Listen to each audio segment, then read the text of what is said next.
उसने ट्रक का जायजा लिया जिसमें तकरीबन 100 से 60 लड़कियां थीं जो तमाम बेहोश थीं।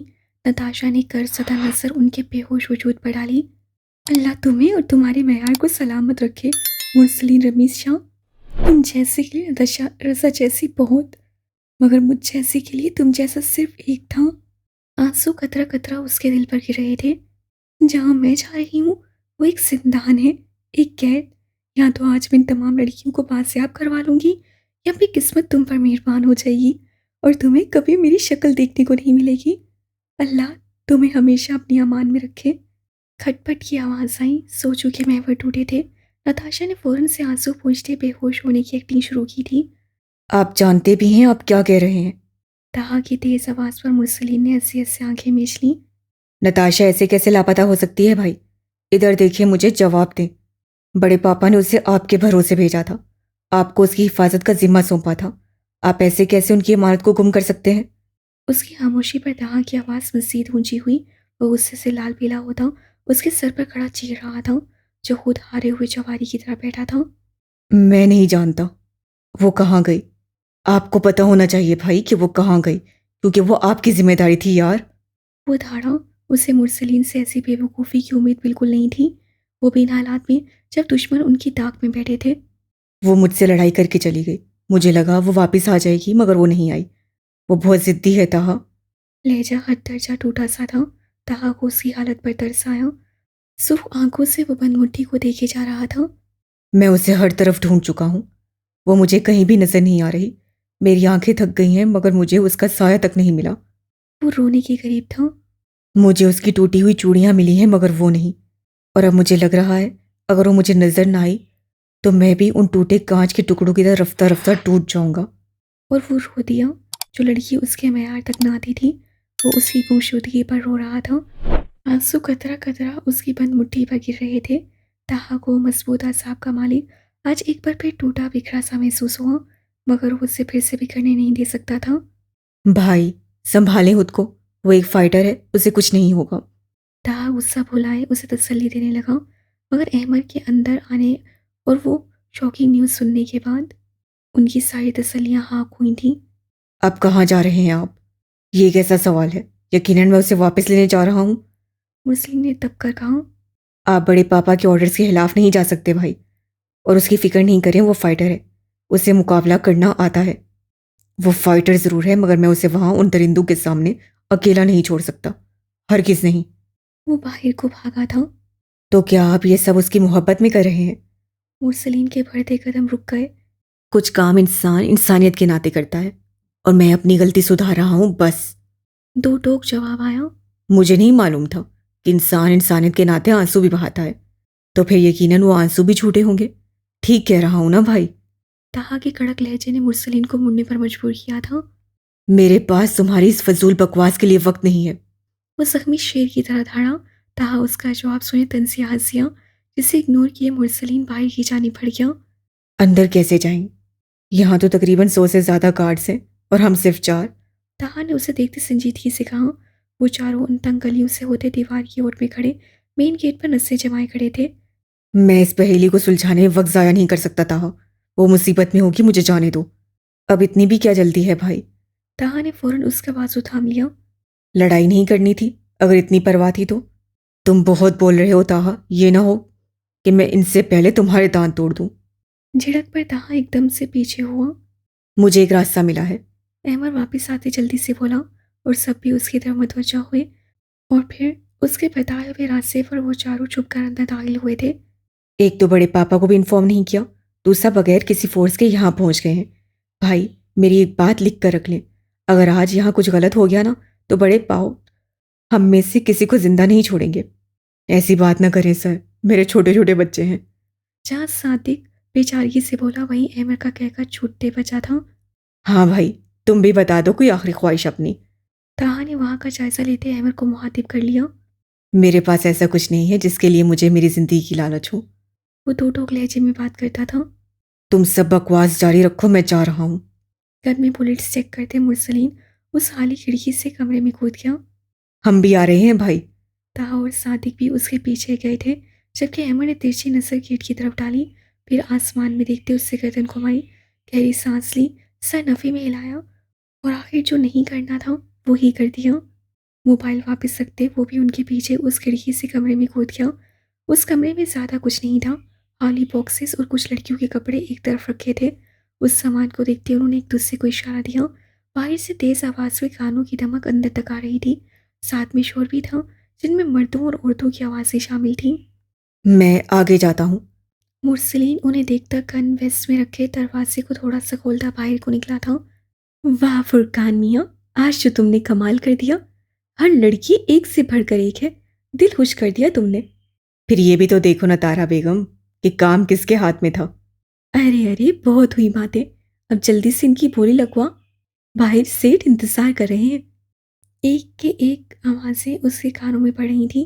नताशा ने जरा सी आंखें खोली और सामने का मंजर देखना चाहा, जहाँ बड़े बड़े दो एकल जैसे 3 से 4 गार्ड्स दरवाजे के पास खड़े थे। उसके इर्द गिर्द वो तमाम लड़कियां बेहोशी की हालत में ज़मीन पर आड़ी तिरछी पड़ी थीं। नताशा ने मुंदी आंखों को जरा सा खोल कर देखा। सामने बड़े से सोफे पर 30-35 साल औरत साड़ी पहने, उसका पल्लू नज़ाकत से उड़े बैठी गुफ्तगू कर रही थी। दूसरी तरफ फुरकान शाह बैठा था। वहाँ कुछ लोग और भी मौजूद थे, मगर नताशा की हैरत की इंतहा तब खत्म हुई थी जब वहाँ उसकी नज़र उन लोगों पर पड़ी जो ज़्यादातर बड़े बिजनेसमैन थे। तो ये सारे कमीने इस संधे में मुलविस हैं। नताशा ने दांत पीसते दिल में सोचा। आज कौन सी लड़की की बोली लगवाओगी तारा बेगम? वहाँ मौजूद एक सेठ ने इंतहाई रूहानियत और लालची अंदाज से पूछा। 1 मिनट, मुझे लगता है ये होश में आ रही है। वो कोई जवाब देती तीसरे की आवाज़ पर उन सब का रुख नताशा की तरफ मुड़ा जो नहीं देख रही थी। ये यहाँ क्या कर रही है? इसको साथ लाने के लिए मैंने नहीं कहा था। हाँ, क्योंकि मैं यहाँ अपनी मर्जी से आई हूँ। अपने बंधे हाथों को खोलती वो तन तनहा निडर होकर उसके सामने खड़ी, जिस हौसले से बोली थी वो सब पल को शश्चर रह गए।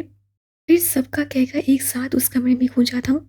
तू जानती भी है लड़की, तू अभी कहाँ है और तेरे साथ क्या होने वाला है? तारा बेगम आगे आधी तुंदी से बोली। इतना तो मैं नहीं जानती, मगर ये जरूर जानती हूँ कि मैं तुम सबकी बर्बादी बनने वाली हूँ।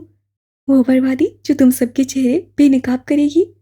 वो बाहिम्मत होकर बोली। पहले यहाँ से जिंदा तो निकल जाओ लड़की, फिर हमारे चेहरे भी बेनकाब कर लेना। पकड़ लो इसे, आज इस जलपरी की बोली लगेगी। उसे सड़ता पैर देखती वो गलासत से कहती पीछे को हटी। वो गार्ड नताशा की तरफ बढ़े, मगर वो हन्नूस पुरसुकून सी खड़ी थी। अभी एक गार्ड उसे हाथ लगा था। नताशा ने घुमाकर एक लात उसके पेट में मारी, दूसरी तरफ से गोल घुमाते हवा में छलांग लगा दी, उसकी कमर पर जोरदार तरीके से किक मार दी, उसे नीचे गिराए उसके हाथ को तोड़ चुकी थी। वो सिर्फ कुछ सेकंड्स में हुआ था। तारा बेगम समेत फुरकान शाह और बाकी लोगों के पसीने छूटे थे।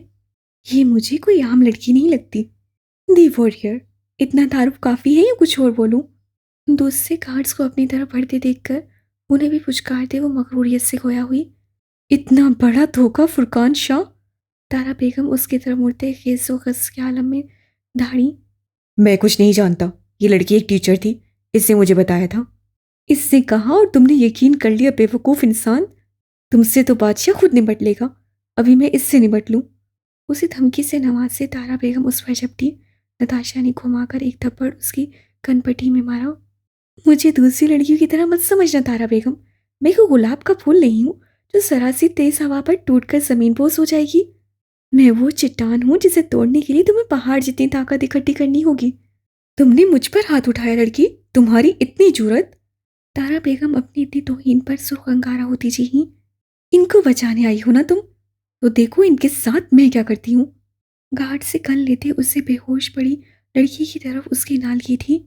ए रुक जाओ, अगर इस लड़की को खरोच भी आई तो मैं तुम्हारी मौत इतनी भयानक बना दूंगी कि तुम अपने पैदा होने पर पछताओगी। नताशा उससे भी ज्यादा ऊंची आवाज में धाड़ी।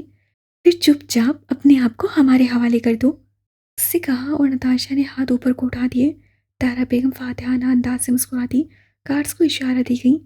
वो आगे बढ़कर गन छीनते नताशा ने तीर की तेजी से गोली चलाई थी जो तारा बेगम का हाथ चीरती निकल गई।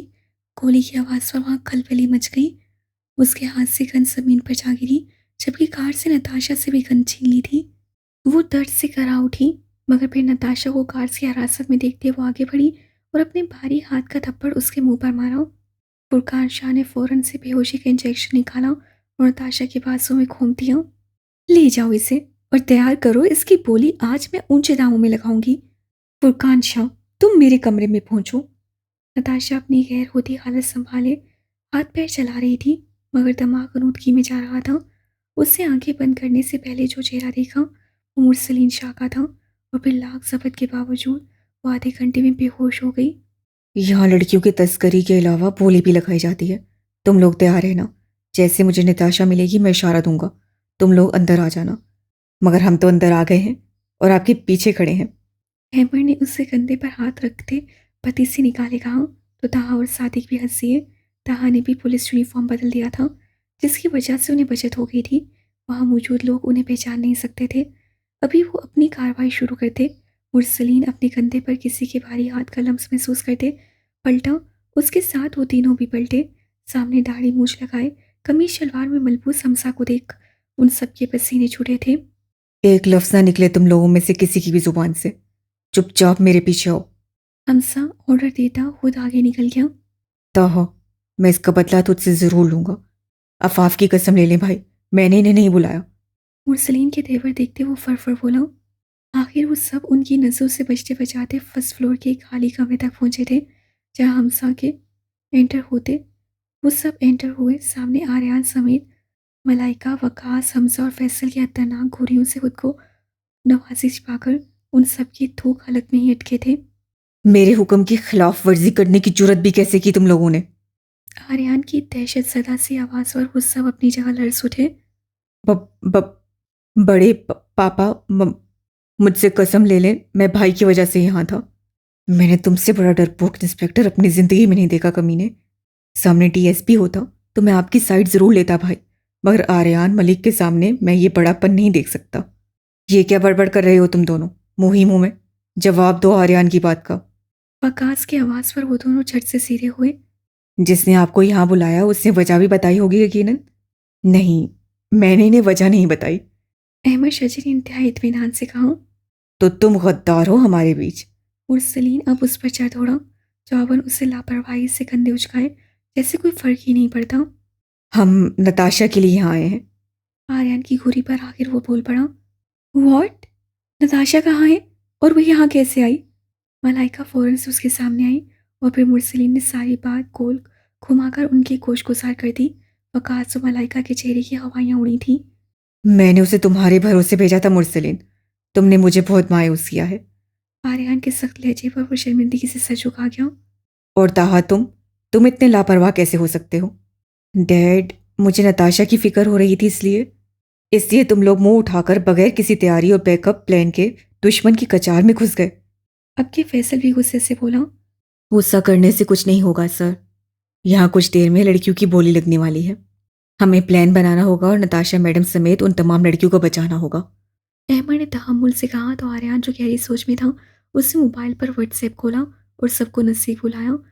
इस इमारत में 2 फ्लोर्स हैं। उससे नक्शा उनके सामने किया जो उससे अर्जेंट बेसिस पर मंगवाया था। मेरे ख्याल से कैदशुदा तमाम लड़कियां इसी फ्लोर पर होंगी, क्योंकि सेकंड फ्लोर पर एक हॉल और सिर्फ 3 कमरे हैं। ये आर्यन ने उन पर उंगली रख के कहा। इस हॉल में बोली लगेगी। ये पहला कमरा जो कि चेंजिंग रूम के तौर पर इस्तेमाल किया जाता है, और ये 2 कमरे हैं जो कि उनकी रिहाइश में है। वकास, हमजा और मैं मुरसलीन के साथ नीचे जाएंगे। फैसल, तुम, मलाइका, सादिक, अहमर और ताहा के साथ इस फ्लोर पर जितनी भी लड़कियां हैं उन्हें यहाँ से बाहर भेजने का बंदोबस्त करो। ये कुछ स्मोक बॉम्ब्स और बुलेट्स हैं, सब अपने पास रख लो। ब्लूटूथ सबके ऑन होने चाहिए। गोली चलाने से गुरेज करना, वरना मामला बिगड़ सकता है। मैंने पुलिस को इन्फॉर्म कर दिया है। यकीनन अब तक इमारत के बाहर गार्ड्स का सफाया हो चुका होगा। अगर ऐसा है तो हमें भी निकलना चाहिए। मुरसलीन की जल्दबाजी पर फैसल ने उससे घूरा था, जैसे कहना चाहता हूँ तुम घर चलो, पूछता हूँ तुम्हें। और फिर वो सब अपने अपने मुकाम की तरफ पहुंच गए थे। ताहा, तुम्हें नताशा मिली? नहीं मलाइका आंटी, सारी लड़कियां भेज दी हैं मगर वो उनमें नहीं है। मलाइका फौरन से नीचे की जानिब भागी। सादिक को लड़कियों के साथ भेजे ताहा और अहमर भी उनके पीछे गए थे। सब सेट है? यस सर, बाहर पुलिस की भारी नफरी पहुंच गई है। फैसल की आवाज़ गूंजी। हमने हॉल को चारों तरफ से घेर लिया है। हमसा की आवाज़ भी गूंजी। मैं हॉल की एंट्रेंस पर हूँ। मुरसलीन भी बोला। मैंने वीडियो बना ली है, अगर कोई बच भी गया तो सबूत रहेगा हमारे पास। वकास की आवाज़ पर वो सब इत्मीनान से सर हिला गए। फर्स्ट फ्लोर क्लियर हो चुका है। ताहा की आवाज़ पर सब मज़ीद मुतवज्जा हुए। मगर नताशा वहाँ नहीं है। मलाइका के जुमले पर उन सब की परेशानी में दुगना इजाफा हुआ। कहीं बोली नताशा मैडम की तो? बकवास बंद करो अहमर। वो आगे कुछ कहता मुरसलीन की धार पर खामोश हो गया। अहमर का शक ठीक भी हो सकता है, इसलिए सब चुकन ना रहो। मुरसलीन, गुस्से से नहीं होश से काम लो। तुम इस वक्त दुश्मन के इलाके में हो, ज़्यादा जज्बातीपन हमारी सारी गेम उलट सकती है। आई अंडरस्टैंड बड़े पापा। वो गहरा सांस भर के रह गया। मगर मुरसलीन का सारा गुस्सा जवाब दे गया जब उसकी नज़र हॉल की एंट्रेंस पर पड़ी, जहाँ नताशा डीप गले वाली साड़ी में मलबूस बेढंगी चाल चलती कार से हमरा अंदर आ रही थी। वो अपने होश में ना होकर भी खुद पर जब्त कर रही थी। वो हिम्मत मुजतमा कर रही थी ताकि उनसे लड़ सके। वो उसकी गन झपटना चाहती थी। लोगों की गलीज नजरें उसको अपने जिस्म से आर पार होती महसूस हो रही थी। उस साड़ी में उसका आधा जिस्म भरना हो रहा था। मुरसलीन लोगों की नजरें उस पर देखता उसकी तरफ भागा था। बर्दाश्त वालाई का भी खत्म हो चुकी थी। वो अंजाम सोचे बगैर मुरसलीन से पहले हवा की तेजी से उस तरफ भागी थी। मुरसलीन ने भागते खिड़की पर लगा पर्दा जोर से खींचा। तीर की तेजी से मलाइका से पहले उस तक पहुंचा, उसके वजूद को ढांप दिया। उसे संभाले, मलाइका को उसे थमा दे। मुरसलीन ने गार्ड्स को लात मार दे, एक के बाद एक खून से मारे, जमीन पोस कर दिया। शिट। हमजा, वकास, मलाइका और मुरसलीन को कवर करो फौरन। आर्यान की बुलंद आवाज पर जहां वो पिलर की ओर से बाहर निकले गोलियां चलाने लगे, वहीं वहां मौजूद तमाम तमाशाई भी अपनी गन निकाल चुके थे। मगर ये क्या, वो सब हैरत से एक दूसरे का मुंह तकने लगे। वहां मौजूद किसी भी तमाशाई और गार्ड की गन्स में बुलेट्स नहीं थी। लगता है आप सब इन्हें ढूंढ रहे हैं। अहमर की शरीर आवाज पर वो सब उस नौजवान की तरफ देखने लगे जो चेयर पर मजे से बैठा बुलेट्स के साथ खेल रहा था। Good job Ahmar. Thanks Aryan sir. खेल खत्म हुआ तारा बेगम। आर्यान सामने आता बोला तो वो सबके कड़वे खून भर के रह गई। गार्ड्स को पुलिस पहले ही अंदर आती पकड़ चुकी थी। इन सब बारातियों को ससुराल ले जाए इंस्पेक्टर। आर्यान की आवाज़ पर वहाँ भगदड़ मच गई। वहाँ सब अपने बचाव को हाथापाई शुरू कर चुके थे। ताहा की नजर बाहर को भागते शख्स पर पड़ी। तो मेरा शक ठीक था, आप भी इन सब में मुलविस हैं, अफसोस। उससे भागते शख्स को रोकने की बजाय अफसोस से सोचा, तुम्हारी इतनी जुर्रत, तुमने मेरी बेटी को हाथ भी कैसे लगाया? मलाइका ने भागती तारा बेगम के रास्ते में हायल होते जोरदार तरीके से खोसा उसके मुंह पर मारा था। मेरी बेटी की बोली लगाओगी तुम? शर्म आनी चाहिए तुम्हें। एक औरत होकर दूसरी औरत की इज्जत पामाल करवा रही हो तुम जैसी औरतों के लिए तो जहन्नुम की आग भी कम है। बेदर्द पे उस पर थप्पड़ों की बारिश कर दी मलाइका ने उसे थुनक कर रख दिया था। छोड़ दो इसे मलाइका, नताशा अब ठीक है। वकास नताशा को साथ लगाए उसकी तरफ आया। तमाम तमाशाएं भी पुलिस की हिरासत में आ चुके थे। अब वहां सिर्फ आर्यान की टीम और तारा बेगम बची थी। अब तुम शराफत से हमें बताओगी बादशाह खान के बारे में, या फिर हम अपने तरीके से उगलवाएं? उसका मकरू कहका हॉल में गूंजा था। हमने पाकिस्तान को बर्बाद करने की कसम उठाई है। और तुम्हें क्या लगता है आर्यान मलिक, तुम मुझ तक पहुंच गए तो मेरे भाई तक भी पहुंच जाओगे? भाई? इस हकीकत पर उन सबको जोरों का झटका लगा था। हाँ, भाई। बादशाहान की बड़ी बहन तारा खान हूं मैं। बादशाहान पाकिस्तान आने वाला है। अंकल, मैंने उन्हें बात करते सुना था। नताशा की निढाल सी आवाज पर कोई कुछ कहता तारा उनका ध्यान हटाते थे। अपनी वेस्ट से गन निकाले नताशा को दबोच चुकी थी। खबरदार आर्यान मलिक, अगर एक कदम भी आगे बढ़ाया तो मुझ तक और मेरे भाई तक तुम लोग कभी नहीं पहुंच सकोगे, मगर अपनी इस लड़की से भी हाथ धो बैठोगे। जहां वो चीही वहीं मलाइका और मुरसलीन समेत उन सब की जान हथेली पर आई। इसे छोड़ दो, हम तुम्हें यहाँ से जाने देंगे। मुरसलीन की लड़खड़ाई आवाज पर वो सब कदम पीछे ले गए थे। मगर अहमद चालाकी से उसके पीछे आता गन वाला हाथ थामने को था कि तारा ने उससे पहले ट्रिगर दबा दिया। दूसरी तरफ से मुरसलीन उसके हाथ पर झपटा। तब तक गोली चल चुकी थी और नताशा का वजूद ढेर हो चुका था। ताहा और नताशा आपस में बात कर रहे थे। वो इस वक्त हॉस्पिटल में मौजूद बेड पर लेटी थी। गोली बाजू से निकाल ली गई थी। वो पहले से काफ़ी बेहतर महसूस कर रही थी। आर्यान की टीम भी वहीं मौजूद थी, मगर नताशा की नसें कमरे की चारों अतराफ में घूमती किसी को ढूंढ रही थी। फिक्र नहीं करो, वो अभी यहीं है, डॉक्टर से बात करने गए हैं। जहाँ ताहा ने हंसी ऊंची आवाज में कहा, वहीं नताशा गड़बड़ाकर सीधी हुई। मलाइका और उन सबके चेहरों पर मुस्कुराहट ने अहाता किया, जो नताशा से भी मुखफ़ी नहीं रही।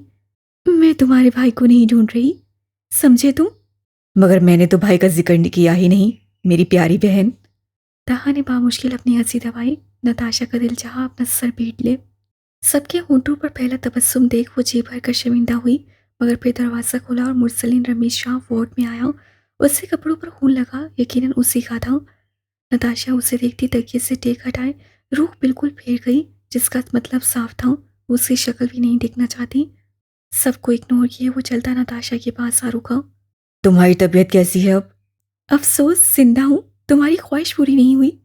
तुम्हें फिर से मेरी शक्ल देखनी पड़ी, मगर फिक्र नहीं करना, ज़्यादा दिन नहीं देखनी पड़ेगी। वो जो भी बात थी हम दोनों के बीच थी, तुम यहाँ सबके सामने गला क्यों फाड़ रही हो? उन सबको तिरछी नजर देख मुरसलीन उसके सर पर खड़ा दांत पीस कर बोला, ओ हेलो मिस्टर मुरसलीन शाह, किस गुमान में बैठे हो? नताशा उसके सामने हुई। हमारे दरमियान जो मिशन था वो ख़त्म हुआ, हम दोनों मियाँ बीवी बने, वो भी झूठ मूठ के। वो नाटक भी खल्लास हो चुका, तो जाहिर सी बात है अब मैं सबके सामने ही गला फाड़ के तुमसे बात करूंगी। अव्वल दर्जे की बदतमीज लड़की हो तुम। मुरसलीन का मीटर घूमा, वो भड़क उठा। तो किससे कहा था मुझे वहां बचाने आओ, मरने देते ना इस अव्वल दर्जे की बदतमीज लड़की को? वो सब पीछे बैठे उनका मुंह तकने लगे। पागल हो गया था जो तुम्हें बचाने आ गया, वो तो हो गए थे बेचारे। ताहा ने अफसरदगी से कहा। तुम बकवास बंद करो। वो धाड़ा, तो तुम्हारा अपना कसूर है, मेरी बला से पागल हो जाओ या मेंटल हॉस्पिटल पहुंच जाओ। नताशा तब कर बोली। मुरसलीन उसे खुर्दा आर्यान की तरफ मुड़ा। बड़े पापा, आज के बाद अगर मैं किसी मिशन पर जाऊंगा तो अकेला। अगर ये लड़की मेरे साथ भेजी गई तो मैं, मुरसलीन रमीज शाह, बाज़ाते खुद जाकर इसे दुश्मनों के हवाले कराऊंगा। अगर इसकी सलामती चाहते हैं तो यहीं रखिएगा। नताशा उसकी बात सुनते पेट से छलांग लगाते उसके सामने आई। तुम मुझे दुश्मनों को देख के आओगे? जैसे मेरे तो हाथ पांव ही नहीं होंगे, ना मुंह में जुबान होगी। मैं तो जैसे तुम्हारे साथ चलती चली जाऊंगी। वो तुम्हारे हाथ पांव भान भी तो सकते हैं। ताहा फिर बोला। बिल्कुल। मुरसलीन तंसिया मुस्कुराया। मैं मुंह तोड़ दूंगी तुम्हारा, तुम मुझे हाथ लगाने की जुर्रत करके तो देखो। नताशा ने उससे घूरते कहा। ये लो, लगाया हाथ, क्या कर लोगी? मुरसलीन ने उसके कंधे को जरा सा टच किया, वही नताशा ने हाथ घुमाकर मुक्का बनाए उसके नाक पर मार दिया। मेरी नाक। मुरसलीन अचानक हमले पर दर्द से करा उठा। दूसरी तरफ उस सब उन्हें बच्चों की तरह लड़ता देखकर सर दबे बैठे थे। ताहा का कहकर हॉस्पिटल के कमरे में गूंजा। मैं इसका कत्ल कर दूंगा। मुरसलीन चीखा, उसका बस नहीं चल रहा था नताशा को गोली से उड़ा दे। तुम क्या दांत निकाल रहे हो? एक पुलिस ऑफिसर के सामने ये जो मारने की धमकी दे रहा है, और तुम वहां लेटकर छटपट कह के लगा रहे हो। सॉरी टू से मैम, मियाँ बीवी नकली हो या असली, मगर पुलिस वाले ऐसे मामलात में इंटरफेयर नहीं करते। ताहा ने इंतहाई अदब से उन्हें बताया। बकवास बंद कर तू। क्या असली नकली लगा रखा है? जा रहा हूं मैं यहाँ से, भाड़ में गई ये आदत। वो चीख ही पड़ा। तुम क्या चाहोगे? मैं खुद जा रही हूँ यहाँ से। नताशा उससे कंधा मारती पहले बाहर को भागी। उस पर मुरसलीन भी पैर पटकता बाहर की जाने निकल गया। ये सब क्या देखना पड़ रहा है हमें? हमसा चेहरे पर हाथ रखे मासूम में से खोया हुआ। अभी ये सोचो और क्या क्या देखना पड़ेगा। वकास की बात पर वो सब तासुब से सर हिला गए। मैं सोच रही हूँ इन दोनों की शादी करवा देते हैं। तुम क्यों चाहती हो मलाइका? कल को न्यूज़पेपर में खबर छपी हो, मुरसलीन रमीज शाह सन ऑफ फैसल शाह ने अपनी ही बीवी का कत्ल कर डाला। मैं बड़े पापा की बात से एग्री करता हूँ। ताहा की आवाज़ पर वो सब गहरी सांस भर कर रह गए।